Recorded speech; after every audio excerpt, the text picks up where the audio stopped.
What is poppin' people, my name is Shade, and welcome back to yet another installment of the greatest threat to my mental stability since bullies in elementary school, the legendary Endeavor. After last episode's unsettling resolution, I won't waste any more of your time with an introduction, so let's get straight into it.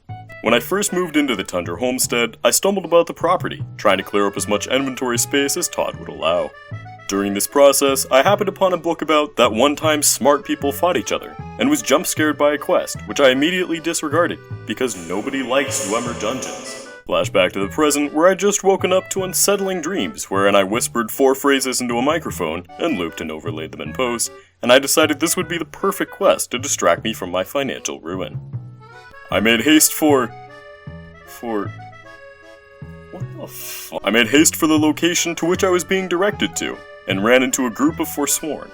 These guys, however, actually seem pretty chill, because the G in Bethesda stands for games that are free of bugs, so I spared them and moved on. I stepped inside the Dwemer ruins, was reminded of the Dragonborn's canonical schizophrenia, looted a fake spider, and was greeted by the ghost of dungeons past.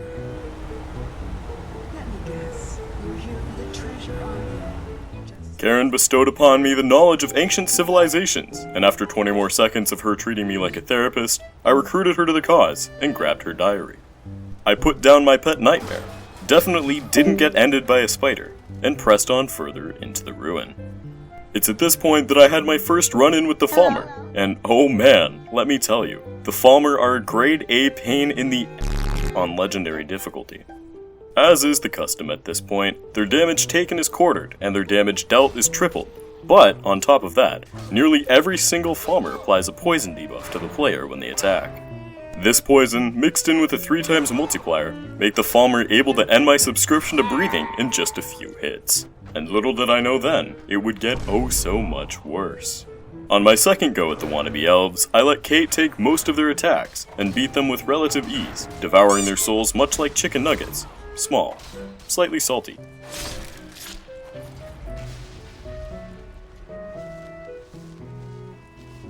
I tried using a bow on the next Falmer, and immediately realized that I suck at archery.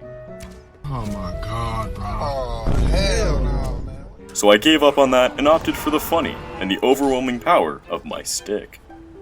I used my big boy voice on a couple of morons, left them to their pool party, and this is where things got bad. And I mean bad, like downright horrendous. Upon entering the next room, I was immediately sent to the afterlife by a Falmer Night Stalker, and when I respawned, I was wiped out in a single hit by his predecessor. I came back and sent the kids back to the pool party once more, but this time, little Timmy decided he'd had enough of the cold water and he wanted to play with me. I did my best to resist, but he was a biter, and his godlike poison damage drained my health bar faster than the attention span of a shorts user. Prank him, John.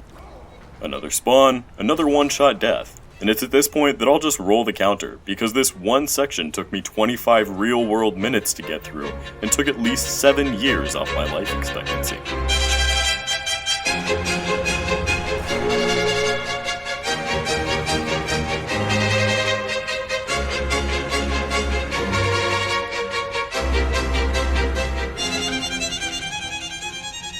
As the final Falmer corpse splashed down in the river below, I breathed a sigh of relief and claimed my prize. A mid-bow that shoots a little faster than its typical counterpart. Incredible. Overcome with joy, I strutted into the dungeon's final chamber, where I was faced with a nearly insurmountable challenge: basic reading and puzzle-solving skills. After an hour of agonizing over the complexity of the Dwemer's tonal lock, I simply YOLO'd the door and hit every target in the correct order on my first try. This is much to Carl's pleasure. In the final chamber, I found a blue crystal, and Kevin told me all about how the bizarre half-circle was actually one of the 4 greater parts of a key, before disappearing into the ether, for her planet needed her. I exited the dungeon in the way that was absolutely intended, hit the books, and trekked to the Shrine of Periite. After a short conversation with a funny little man, I was given a shopping list for some soup, and sent out into the wide, cruel world to find a flawless ruby, silver ingot, deathbell flower, and vampire dust. It was a weird soup. Now, when I was looking over these items, I split them into 3 different categories. Ones I knew were easily accessible, ones that were more difficult, but I knew where to find them, and ones that were, to my knowledge, completely RNG based. My first stop on the list was Arcadia's Cauldron in Whiterun, where I knew I could find Deathbell, and I thought maybe I could find some vampire dust as well. Alas, after 3 minutes of scouring her shop, I couldn't find the good stuff, and while I know I could just quick save, brutalize her, and reload to set her inventory, I'm trying to avoid using exploits or game-breaking mechanics in this playthrough, so I moved on to the blacksmith to pick up a silver ingot. Unfortunately, Alan only had silver ore, so I bought it and grabbed the other ore I needed from Barney down the road, and finished off the easy portion of my grocery list. Next up, I had a pretty good idea of where I could find some vampire dust with relatively low risk of death or catching vampirism, so I traveled to Skyrim's worst city, which was actually looking quite nice, and headed north to Martin's crib. I beat up some 8-legged freaks, put the first guard to forever bed like the good nanny I am, and committed chiropractor, before entering the main dining hall and sizing up my targets. Prank him, John. You already know. Holy shit. Now, to the keen-eyed of you, it may seem like my stealth archer approach here is cowardly, and you'd be absolutely correct. The 30-minute Falmer slaughter earlier had shaken my confidence, and I really didn't want to lose to a bunch of pale reclusive leeches, or worse, be turned into one. After way too many arrows and a considerable amount of archery experience, I emerged victorious and turned the master vampire to dust with my berserker rage. Feeling a bit more confident, I engaged in a one-on-one fight and got folded. So I left battered, bruised, and in shame, but one dust bunny richer. I returned to Whiterun for the final ingredient, checking with Benny to see if he had the ruby, before materializing in Riften and searching the market for jewel-rich vendors. After 5 more minutes and no luck, I began to wonder if there was any place on the map where the flawless ruby would be guaranteed. So I turned to the internet and found that one of the little goobers was located just north of Falkreath.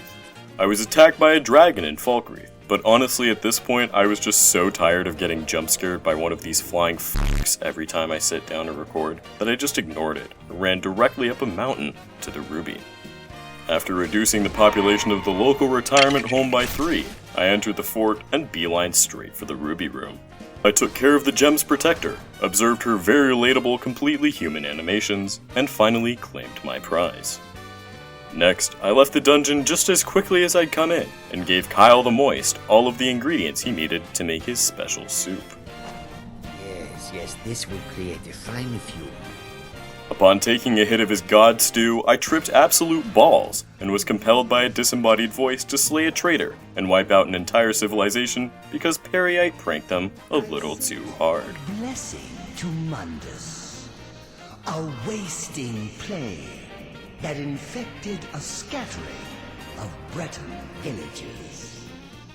I was skeptical at first, but this dungeon happened to have the second shard I needed, and this quest would provide me with an incredibly powerful shield to upgrade my setup. So I readied myself and set my course for the ruins of... Dude, what are these names? And I set my course for the second Dwemer ruin. After a rude welcome and the realization that these monstrosities could two-shot me by blowing chunks, I disposed of the first 2 Oompa Loompas and pushed deeper towards the entrance of the ruin. Near the main entrance, I noticed a small door off to the side that was locked and required a key to open. Curious as to what this could lead to, I handed Lydia a lockpick and shoved her into the door, phasing her atoms into the door and forcing her AI to open it.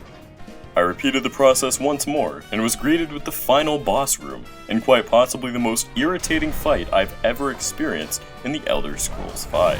Ortendor does pretty good damage from any range, is unreasonably tanky for a mage, and teleports after taking damage, making him impossible to pin or face in hand-to-hand combat, as he simply leaves combat and heals himself. I tried Berserker Rage, he teleported away.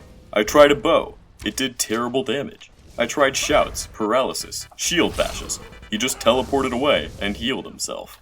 Finally, after 16.5 of the most aggravating minutes of Skyrim I have ever played, Ortendor was felled. So I looted his corpse and baptized him in filth as vengeance.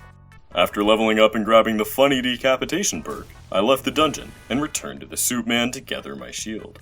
I know some of you may be upset that I skipped that entire dungeon, and to you I say, don't worry, as I immediately returned to clear the rest of the dungeon, even going so far as to avoid using Spellbreaker for the sake of fairness.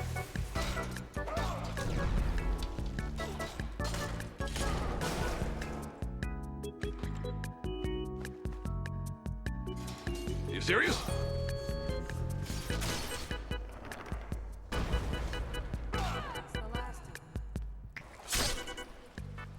Wait, there's no shard here. As I course-corrected and headed northwest for the second of 4 shard locations, I realized that I didn't want commentary and footage of Dwemer ruins to get stale, so I sat back, locked in, and turned the next 4 hours of gameplay into a montage.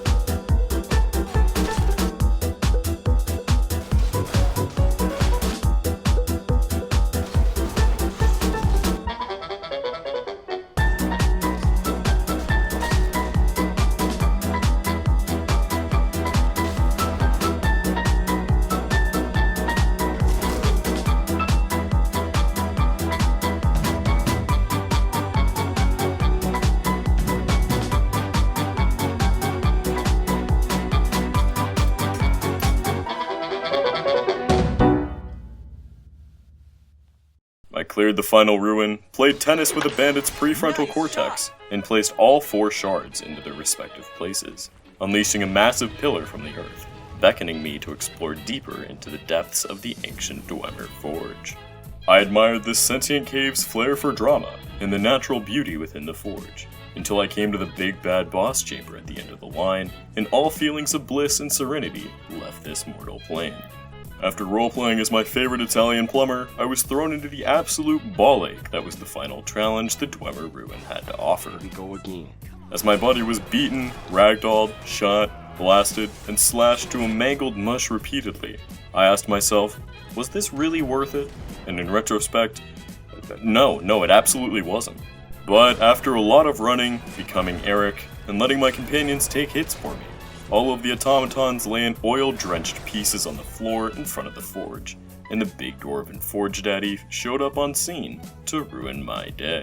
Needless to say, this absolute behemoth was a formidable opponent. He was larger than a typical centurion, with a massive health pool and insane ranged and melee damage. He also had an aura of fire damage surrounding him, which made melee combat difficult, so my strategy was primarily shooting arrows from behind pillars and using Spellbreaker to thwart his fire breath attacks. Eventually, Lydia got in on the action, and all it took was a few solid minutes of an arrow onslaught and a rage-fueled finishing boop for the Forge Master to lay before me.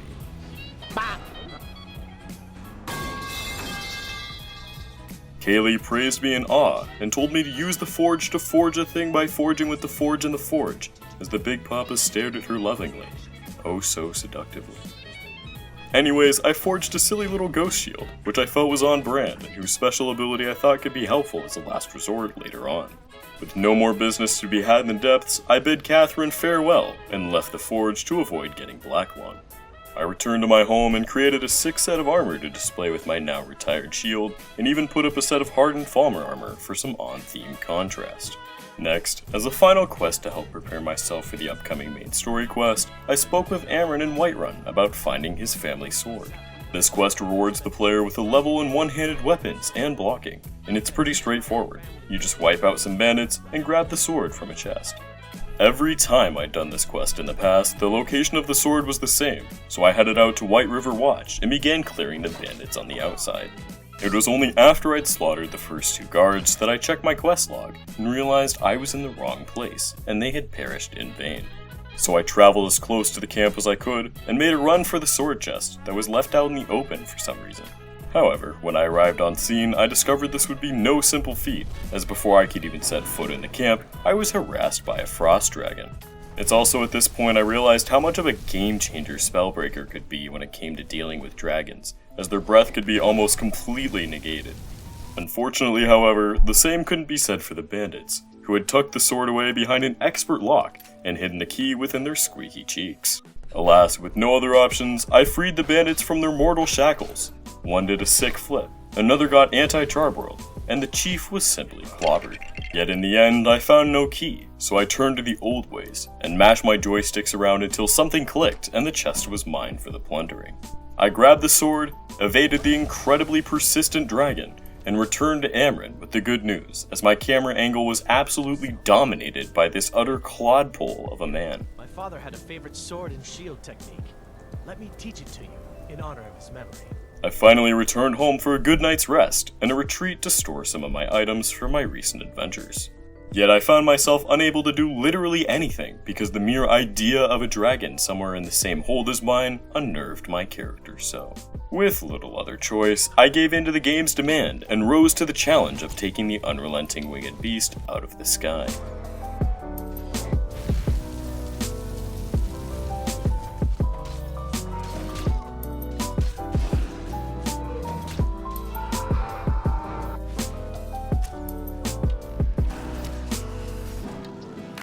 When the dragon finally reared back and collapsed into the cool earth surrounding the western watchtower, I consumed its soul, and strode back into Whiterun to sort out my final affairs. I sold my sister to Buford, and as I left the general goods store, I thought, thank Azora I'm done recording because this was 8 f***ing hours of footage, and so I called it good.